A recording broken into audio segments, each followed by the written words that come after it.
All new at 6, members of a Macon church still in shock after a wreck totaled their youth van. All 12 people in that van were hospitalized. Some were seriously hurt. The van was more than transportation. Pastor James Hamp calls it a lifeline for their youth ministry, connecting children to programs and activities. Carmen Brown shares how this is fueling their commitment to move forward.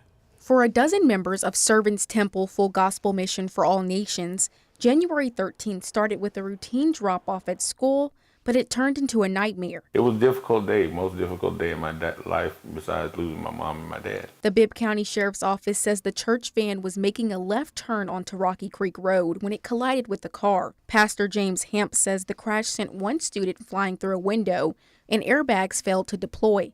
All 12 people inside were hospitalized, some with serious injuries. And despite the chaos, Hamp says his students showed remarkable resilience.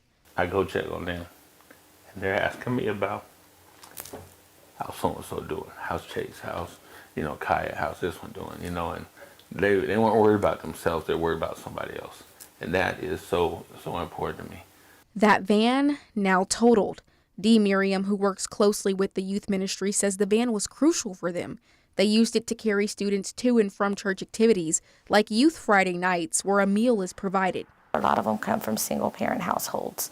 We don't know the circumstances, but the goal is that they are fed not only with the Word of God, but also food as well. Moving forward, Hamp is prioritizing stricter safety measures to prevent future injuries.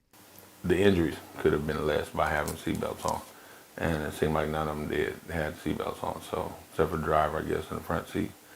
So, we live and we learn. Thank God we're still living to learn. And while the wreck left scars, it also reinforced their faith and commitment to supporting one another.